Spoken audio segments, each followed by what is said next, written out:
मार्कंडे जी तथा श्री कृष्ण का युधिष्ठिर को प्रयाग की महिमा सुनाना। सूत जी कहते हैं, महर्षियों, पाप राशि का निवारण करने के लिए तीर्थों की महिमा का श्रवण श्रेष्ठ है तथा तीर्थों का सेवन भी प्रशस्त है। जो मनुष्य प्रतिदिन यह कहता है कि मैं तीर्थों में निवास करूं और तीर्थों में स्नान करूं, वह परम पद को प्राप्त होता है। तीर्थों की चर्चा करने मात्र से उसके सारे पाप नष्ट हो जाते हैं। अतः तीर्थ धन्य है। तीर्थ सेवी पुरुषों के द्वारा जगतकर्ता भगवान नारायण का सेवन होता है। ब्राह्मण, तुलसी, पीपल, तीर्थ समुदाय तथा परमेश्वर श्री विष्णु ये सदा ही मनुष्यों के लिए सेव्य हैं। पीपल, तुलसी, गौ तथा सूर्य की परिक्रमा करने से मनुष्य सब तीर्थों का फल पाकर विष्णु लोक में प्रतिष्ठित होता है। इसलिए विद्वान पुरुष निश्चय ही पुण्य तीर्थों का सेवन करें। ऋषि बोले, सूत जी, हमने महात्म्य सहित संपूर्ण तीर्थों का श्रवण किया, किंतु आपने प्रयाग की महिमा को पहले थोड़े में बताया है। उसे हम लोग विस्तार के साथ सुनना चाहते हैं। अतः आप कृपा पूर्वक उसका वर्णन कीजिए। सूत जी बोले, महर्षियों, बड़े हर्ष की बात है। मैं अवश्य ही प्रयाग की महिमा का वर्णन करूंगा। पूर्व काल में महाभारत युद्ध समाप्त हो जाने पर जब कुंती नंदन युधिष्ठिर को अपना राज्य प्राप्त हो गया, उस समय मार्कंडे जी ने पांडु कुमार से प्रयाग की महिमा का जो वर्णन किया था, वही प्रसंग मैं आप लोगों को सुनाता हूँ। राज्य प्राप्त हो जाने पर कुंती पुत्र युधिष्ठिर को बारंबार चिंता होने लगी। उन्होंने सोचा, राजा दुर्योधन 11 अक्षौहिणी सेना का स्वामी था। उसने हम लोगों को अनेकों बार कष्ट पहुंचाया, किंतु अब वे सब के सब मौत के मुंह में चले गए। भगवान वासुदेव का आश्रय लेने के कारण हम 5 पांडव शेष रह गए हैं।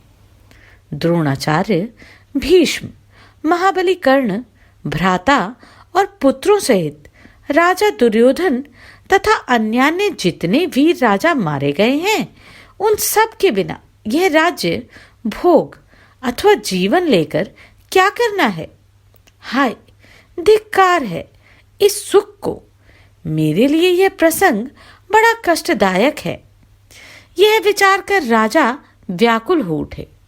वे उत्साहहीन होकर नीचे मुंह किए बैठे रहते थे।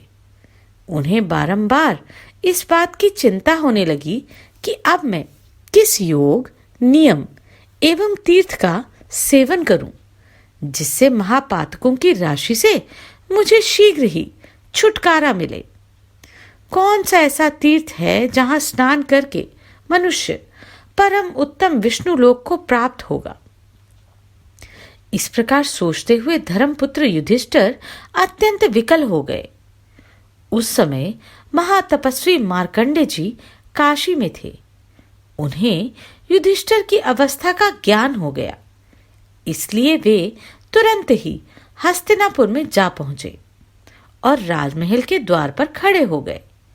द्वारपाल ने जब उन्हें देखा तो शीघ्र ही महाराज के पास जाकर कहा, राजन, मार्कंडे मुनि आपसे मिलने के लिए आए हैं और द्वार पर खड़े हैं।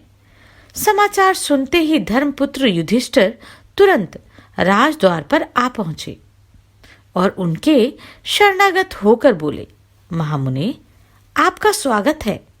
महाप्राग, आपका स्वागत है। आज मेरा जन्म सफल हुआ। आज मेरा कुल पवित्र हो गया।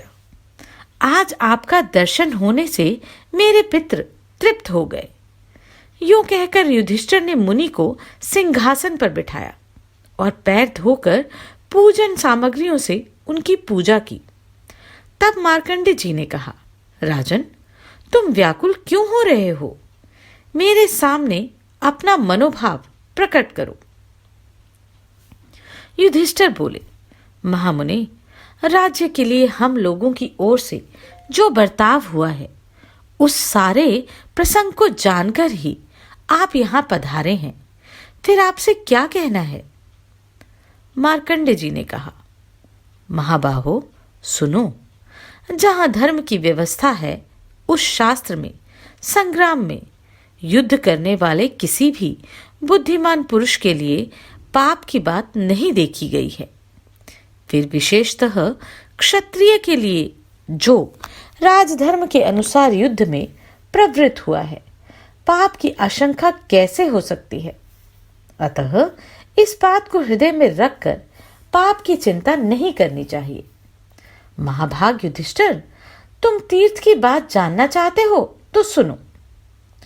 पुण्य कर्म करने वाले मनुष्य के लिए प्रयाग की यात्रा करना सर्वश्रेष्ठ है।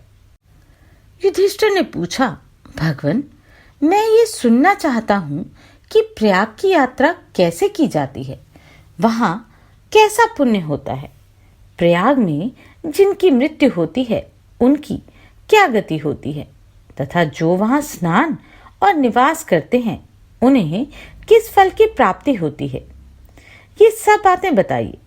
मेरे मन में इन्हें सुनने के लिए बड़ी उत्कंठा है। मार्कंडे जी ने कहा, वत्स, पूर्व काल में ऋषियों और ब्राह्मणों के मुंह से जो कुछ मैंने सुना है वह प्रयाग का फल तुम्हें बताता हूं।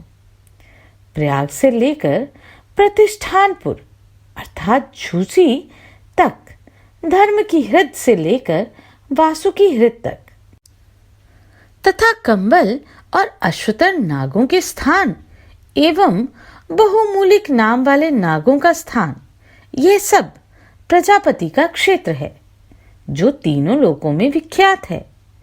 वहां स्नान करने से मनुष्य स्वर्गलोक में जाते हैं और जिनकी वहां मृत्यु होती है वे फिर जन्म नहीं लेते।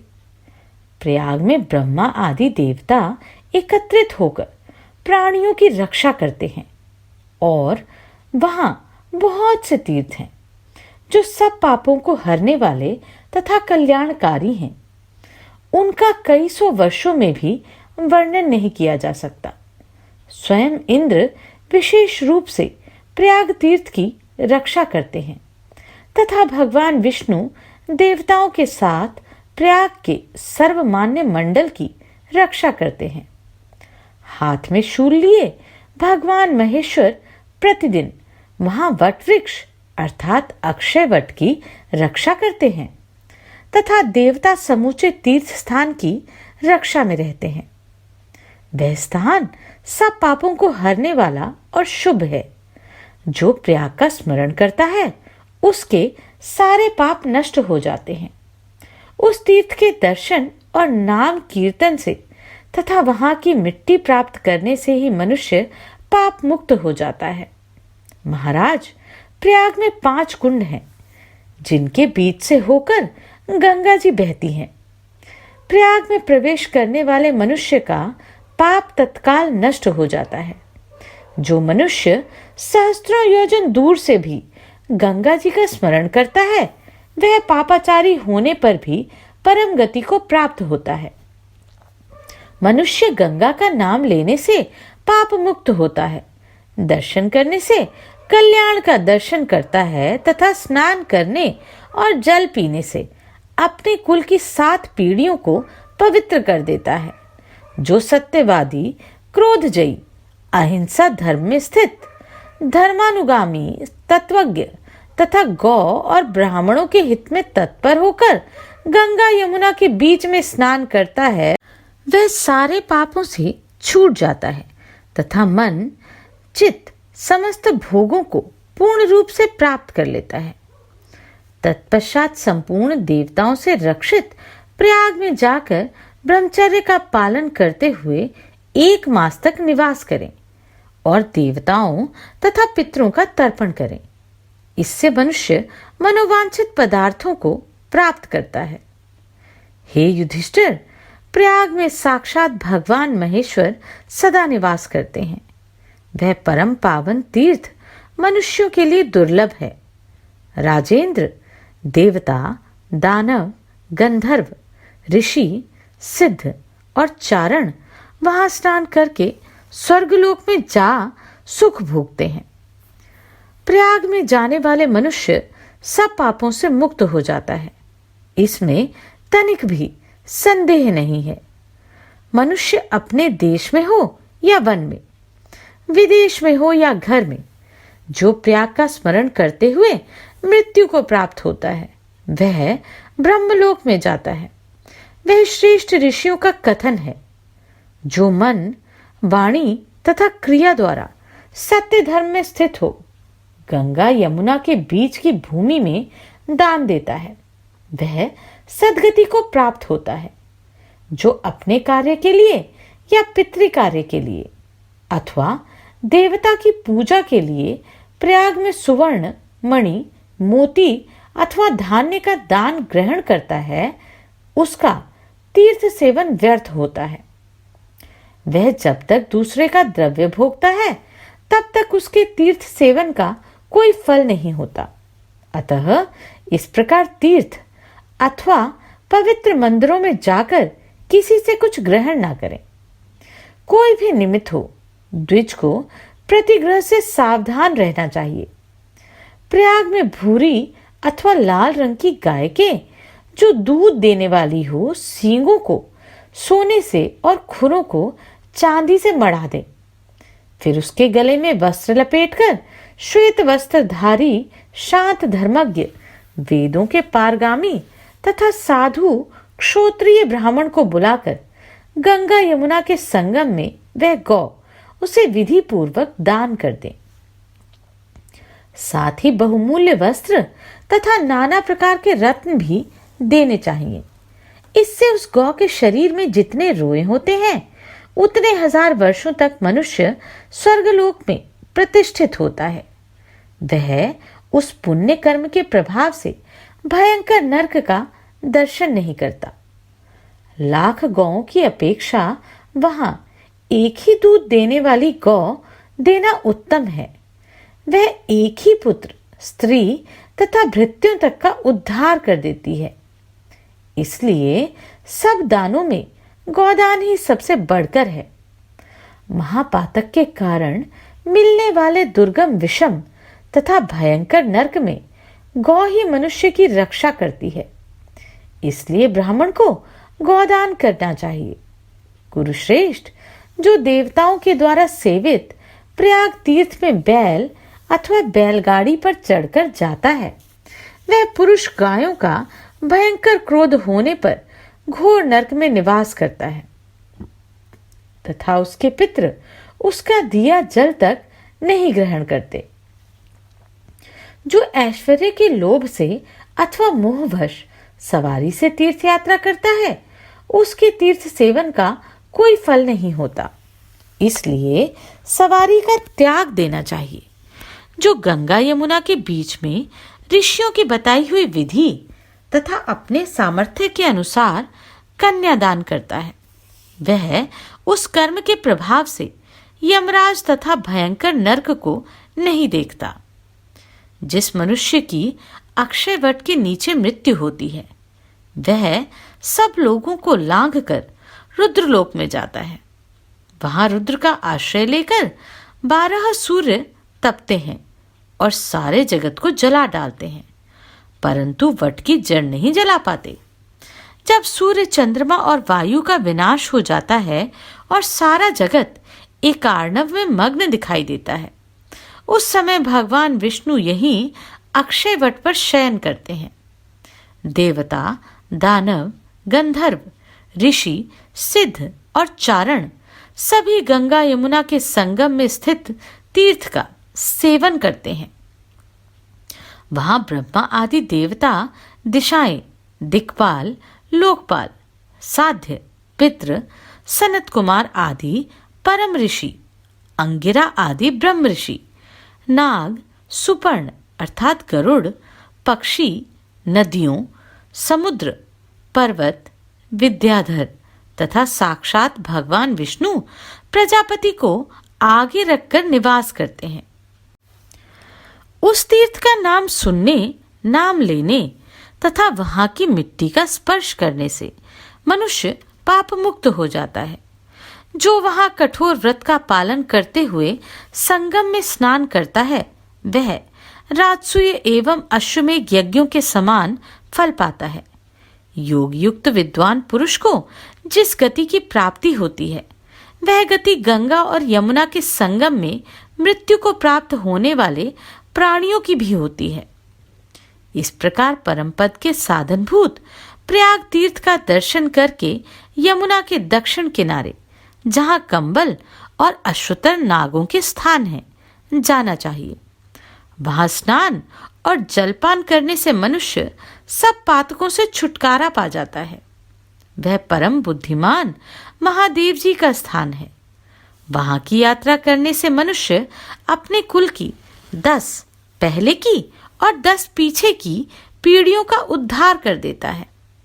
जो मनुष्य वहां स्नान करता है उसे अश्वमेध यज्ञ का फल मिलता है तथा वह प्रलय काल तक स्वर्गलोक में स्थान पाता है।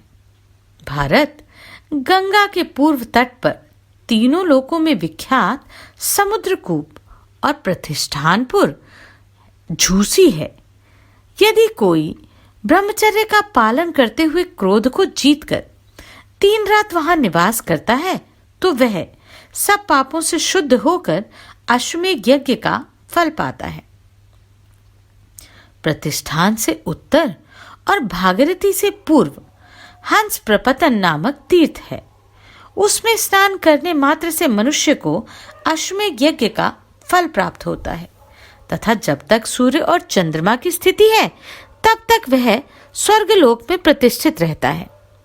रमणीय अक्षय वट के नीचे ब्रह्मचारी जितेंद्रिय एवं योग युक्त होकर उपवास करने वाला मनुष्य ब्रह्म ज्ञान को प्राप्त होता है। कोटि तीर्थ में जाकर जिनकी मृत्यु होती है वह करोड़ों वर्षों तक स्वर्गलोक में सम्मानित होते हैं। चारों वेदों के अध्ययन से जो पुण्य होता है, सत्य बोलने से जो फल मिलता है तथा अहिंसा के पालन से जो धर्म होता है वह दशाश्वमेध घाट की यात्रा करने से ही प्राप्त हो जाता है। गंगा में जहां कहीं भी स्नान किया जाए वे कुरुक्षेत्र के समान फल देने वाला है, किंतु जहां वे समुद्र से मिली है वहां उसका महात्म्य कुरुक्षेत्र से 10 गुना है। महाभागा गंगा जहां कहीं भी बहती है वहां बहुत से तीर्थ और तपस्वी रहते हैं। उस स्थान को सिद्ध क्षेत्र समझना चाहिए। इसमें अन्यथा विचार करने की आवश्यकता नहीं है। गंगा पृथ्वी पर मनुष्य को, पाताल में नागों को और स्वर्ग में देवताओं को तारती है, इसलिए वे त्रिपथका कहलाती है। किसी भी जीव की हड्डियां जितने समय तक गंगा में रहती हैं उतने 1000 वर्षों तक वह स्वर्गलोक में सम्मानित होता है। गंगा तीर्थों में श्रेष्ठ तीर्थ, नदियों में उत्तम नदी तथा संपूर्ण भूतों महापातकियों को भी मोक्ष देने वाली है। गंगा सर्वत्र सुलभ है, केवल 3 स्थानों में ही वे दुर्लभ मानी गई है, गंगा द्वार, प्रयाग तथा गंगा सागर संगम। वहां स्नान करके मनुष्य स्वर्ग को जाते हैं तथा जिनकी वहां मृत्यु होती है वे फिर कभी जन्म नहीं लेते। जिनका चित्त पाप से दूषित है ऐसे समस्त प्राणियों और मनुष्यों की गंगा के सिवा अन्यत्र गति नहीं है। गंगा के सिवा दूसरी कोई गति है ही नहीं। भगवान शंकर के मस्तक से निकली हुई गंगा सब पापों को हरने वाली और शुभकारिणी है। वे पवित्रों को भी पवित्र करने वाली और मंगलमय पदार्थों के लिए भी मंगलकारिणी है। राजन, पुनः प्रयाग का महात्म्य सुनो, जिसे सुनकर मनुष्य सब पापों से निस्संदेह मुक्त हो जाता है। गंगा के उत्तर तट पर मानस नामक तीर्थ है। वहां 3 रात उपवास करने से समस्त कामनाएं पूर्ण हो जाती हैं। मनुष्य गौ, भूमि, सुवर्ण का दान करने से जिस फल को पाता है वह उस तीर्थ का बारंबार स्मरण करने से ही मिल जाता है। जो गंगा में मृत्यु को प्राप्त होता है। वह मृत व्यक्ति स्वर्ग में जाता है, उसे नरक नहीं देखना पड़ता। माघ मास में गंगा और यमुना के संगम पर 66,000 तीर्थों का समागम होता है। विधि पूर्वक 1,00,000 गायों का दान करने से जो फल मिलता है वह माघ मास में प्रयाग के भीतर 3 दिन स्नान करने से ही प्राप्त हो जाता है। जो गंगा यमुना के बीच में पंचाग्नि सेवन की साधना करता है वह किसी अंग से हीन नहीं होता, उसका रोग दूर हो जाता है तथा उसकी 5 ज्ञानेंद्रियां सबल रहती हैं। इतना ही नहीं, उस मनुष्य के शरीर में जितने रोमकूप होते हैं उतने ही 1000 वर्षों तक वह स्वर्गलोक में प्रतिष्ठित होता है।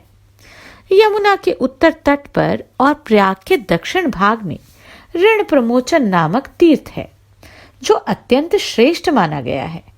वहां 1 रात्रि निवास करने से मनुष्य समस्त ऋणों से मुक्त हो जाता है। उसे सूर्यलोक की प्राप्ति होती है तथा वह सदा के लिए ऋण से छूट जाता है। प्रयाग का मंडल 5 योजन विस्तृत है।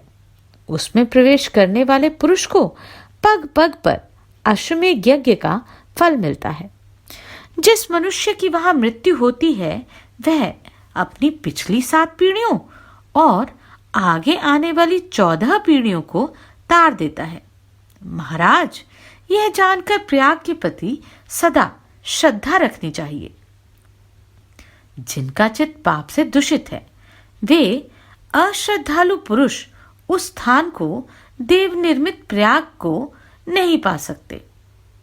राजन, अब मैं अत्यंत गोपनीय रहस्य की बात बताता हूं जो सब पापों का नाश करने वाली है।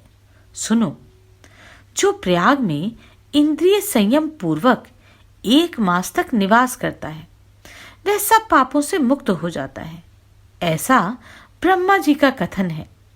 वहां रहने से मनुष्य पवित्र, जितेंद्रिय, अहिंसक और श्रद्धालु होकर सब पापों से छूट जाता और परम पद को प्राप्त होता है।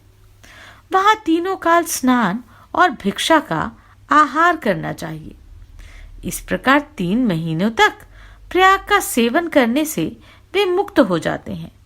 इसमें तनिक भी संदेह नहीं है। तत्व के ज्ञाता युधिष्ठिर, तुम्हारी प्रसन्नता के लिए मैंने इस धर्मानुसारी सनातन गुह्य रहस्य का वर्णन किया है। युधिष्ठिर बोले, धर्मात्मन, आज मेरा जन्म सफल हुआ। आज मेरा कुल कृतार्थ हो गया। आज आपके दर्शन से मैं प्रसन्न हूं, अनुग्रहित हूं तथा सब पातकों से मुक्त हो गया हूं। महामुने, यमुना में स्नान करने से क्या पुण्य होता है, कौन सा फल मिलता है, यह सब बातें आप अपने प्रत्यक्ष अनुभव एवं श्रवण के आधार पर बताइए। मार्कंडे जी ने कहा, राजन, सूर्य कन्या यमुना देवी तीनों लोकों में विख्यात है। जिस हिमालय से गंगा प्रकट हुई है उसी से यमुना का भी आगमन हुआ है। सहस्त्रों योजन दूर से भी नामोच्चारण करने पर ये पापों का नाश कर देती है। युधिष्ठिर, यमुना में नहाने, जल पीने और उनके नाम का कीर्तन करने से मनुष्य पुण्य का भागी होकर कल्याण का दर्शन करता है। यमुना में गोता लगाने और उनका जल पीने से कुल की 7 पीढ़ियां पवित्र हो जाती हैं। जिसकी वहां मृत्यु होती है वह परम गति को प्राप्त होता है। यमुना के दक्षिण किनारे विख्यात अग्नि तीर्थ है। उसके पश्चिम धर्मराज का तीर्थ है, जिसे हरवर तीर्थ भी कहते हैं। वहां स्नान करने से मनुष्य स्वर्ग में जाते हैं तथा जो वहां मृत्यु को प्राप्त होते हैं वे फिर जन्म नहीं लेते। इसी प्रकार यमुना के दक्षिण तट पर हजारों तीर्थ हैं। अब मैं उत्तर तट के तीर्थों का वर्णन करता हूं। युधिष्ठिर, उत्तर में महात्मा सूर्य का विरज नामक तीर्थ है, जहां इंद्र आदि देवता प्रतिदिन संध्योपासन करते हैं। देवता तथा विद्वान पुरुष इस तीर्थ का सेवन करते हैं।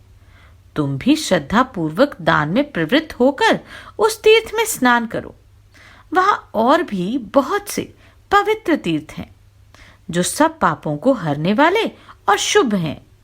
उनमें स्नान करके मनुष्य स्वर्ग में जाते हैं तथा जिनकी वहां मृत्यु होती है वे मोक्ष प्राप्त कर लेते हैं। गंगा और यमुना दोनों ही समान फल देने वाली हैं। केवल श्रेष्ठता के कारण गंगा सर्वत्र पूजित होती है। कुंती नंदन, तुम भी इसी प्रकार सब तीर्थों में स्नान करो। इससे जीवन भर का पाप तत्काल नष्ट हो जाता है। जो मनुष्य प्रातः उठकर इस प्रसंग का पाठ या श्रवण करता है वह भी सब पापों से मुक्त होकर स्वर्गलोक को जाता है। युधिष्ठिर बोले, मुने, मैंने ब्रह्मा जी के कहे हुए पुण्यमय पुराण का श्रवण किया है। उसमें सैकड़ों, हजारों और लाखों तीर्थों का वर्णन आया है। सभी तीर्थ पुण्यजनक और पवित्र बताए गए हैं तथा सबके द्वारा उत्तम गति की प्राप्ति बताई गई है। पृथ्वी पर नैमिषारण्य और आकाश में पुष्कर तीर्थ पवित्र है। लोक में प्रयाग और कुरुक्षेत्र दोनों को ही विशेष स्थान दिया गया है। आप इन सब को छोड़कर केवल एक की ही प्रशंसा क्यों कर रहे हैं? आप प्रयाग से परम दिव्य गति तथा मनोवांछित भोगों की प्राप्ति बताते हैं। थोड़े से अनुष्ठान के द्वारा अधिक धर्म की प्राप्ति बताते हुए प्रयाग की ही अधिक प्रशंसा क्यों कर रहे हैं? यह मेरा संशय है। इस संबंध में आपने जैसा देखा और सुना हो उसके अनुसार इस संशय का निवारण कीजिए। मार्कंडेय जी ने कहा, राजन, मैंने जैसा देखा और सुना है उसके अनुसार प्रयाग का महात्म्य बतलाता हूं, सुनो। प्रत्यक्ष रूप से, परोक्ष तथा और जिस प्रकार संभव होगा मैं उसका वर्णन करूंगा। शास्त्र को प्रमाण मानकर आत्मा का परमात्मा के साथ जो योग किया जाता है उस योग की प्रशंसा की जाती है। हजारों जन्मों के पश्चात मनुष्य को उस योग की प्राप्ति होती है। इसी प्रकार सहस्त्रों युगों में योग की उपलब्धि होती है। ब्राह्मणों को सब प्रकार के रत्न दान करने से मानवों को योग की उपलब्धि होती है। प्रयाग में मृत्यु होने पर यह सब कुछ स्वतः सुलभ हो जाता है। जैसे संपूर्ण भूतों में व्यापक ब्रह्म की सर्वत्र पूजा होती है, उसी प्रकार संपूर्ण लोकों में विद्वानों द्वारा प्रयाग पूजित होता है। नैमिषारण्य, पुष्कर, गौतीर्थ, सिंधु सागर संगम, कुरुक्षेत्र, गया और गंगा सागर तथा और भी बहुत से तीर्थ एवं पवित्र पर्वत, कुल मिलाकर 30 करोड़ 10,000 तीर्थ प्रयाग में सदा निवास करते हैं, ऐसा विद्वानों का कथन है। वहां 3 अग्निकुंड हैं जिनके बीच होकर गंगा प्रयाग से निकलती है। वे सब तीर्थों से युक्त हैं। वायु देवता ने देवलोक, भूलोक तथा अंतरिक्ष में 3.5 करोड़ तीर्थ बतलाए हैं। गंगा को उन सब का स्वरूप माना गया है। प्रयाग, प्रतिष्ठानपुर, कंबल और अश्वतन नागों के स्थान तथा भोगवती ये प्रजापति की वेदियां हैं। युधिष्ठिर, वहां देवता मूर्तिमान यज्ञ तथा तपस्वी ऋषि रहते और प्रयाग की पूजा करते हैं। प्रयाग का ये महात्म्य धन्य है। यही स्वर्ग प्रदान करने वाला है। यही सेवन करने योग्य है। यही सुख रूप है। यही पुण्यमय है। यही सुंदर है और यही परम उत्तम, धर्मानुकूल एवं पावन है। यह महर्षियों का गोपनीय रहस्य है जो सब पापों का नाश करने वाला है। इस प्रसंग का पाठ करने वाला द्विज सब प्रकार के पापों से रहित हो जाता है। कुरुनंदन, तुम प्रयाग के तीर्थ में स्नान करो। राजन, तुमने विधि पूर्वक प्रश्न किया था, इसलिए मैंने तुमसे प्रयाग महात्म्य का वर्णन किया है। इसे सुनकर तुमने अपने समस्त पितरों और पितामहों का उद्धार कर दिया। युधिष्ठिर बोले, महामुने, आपने प्रयाग महात्म्य की यह सारी कथा सुनाई, इसी प्रकार और सब बातें भी बताई जिससे मेरा उद्धार हो सके। मार्कंडेय जी ने कहा, राजन सुनो, बताता हूं। ब्रह्मा, विष्णु तथा महादेव जी, ये तीनों देवता सबके प्रभु और अविनाशी हैं। ब्रह्मा इस संपूर्ण जगत की, यहाँ के चराचर प्राणियों की सृष्टि करते हैं और परमेश्वर विष्णु उन सब का, समस्त प्रजाओं का पालन करते हैं। फिर जब कल्प का अंत उपस्थित होता है, तब भगवान रुद्र संपूर्ण जगत का संहार करते हैं। वे ब्रह्मा, विष्णु और महादेव जी प्रयाग में सदा निवास करते हैं। प्रयाग मंडल का विस्तार 5 योजन अर्थात 20 कोस है। उपर्युक्त देवता पाप कर्मों का निवारण करते हुए उस मंडल की रक्षा के लिए वहां उपस्थित रहते हैं। अतः प्रयाग में किया हुआ थोड़ा सा भी पाप नरक में गिराने वाला होता है। सूत जी कहते हैं, तदनंतर धर्म पर विश्वास करने वाला समस्त पांडवों ने भाइयों सहित ब्राह्मणों को नमस्कार करके गुरुजनों और देवताओं को तृप्त किया। उसी समय भगवान वासुदेव भी वहां आ पहुंचे। फिर समस्त पांडवों ने मिलकर भगवान श्री कृष्ण का पूजन किया। तत्पश्चात कृष्ण सहित सब महात्माओं ने धर्मपुत्र युधिष्ठिर को स्वराज्य पर अभिषिक्त किया। इसके बाद भाइयों सहित धर्मात्मा युधिष्ठिर ने ब्राह्मणों को बड़े बड़े दान दिए। जो प्रातः उठकर इस प्रसंग का पाठ अथवा श्रवण करता है, वह सब पापों से मुक्त होकर विष्णु लोक में जाता है। तत्पश्चात भगवान वासुदेव बोले, राजा युधिष्ठिर, मैं आपके स्नेहवश कुछ निवेदन करता हूं। आपको मेरी बात माननी चाहिए। महाराज, आप प्रतिदिन हमारे साथ प्रयाग का स्मरण करने से स्वयं सनातन लोक को प्राप्त होंगे। जो मनुष्य प्रयाग को जाता अथवा वहां निवास करता है, वह सब पापों से शुद्ध होकर दिव्य लोक को जाता है। जो किसी का दिया हुआ दान नहीं लेता, संतुष्ट रहता, मन और इंद्रियों को संयम में रखता, पवित्र रहता और अहंकार का त्याग कर देता है, उसी को तीर्थ का पूरा फल मिलता है।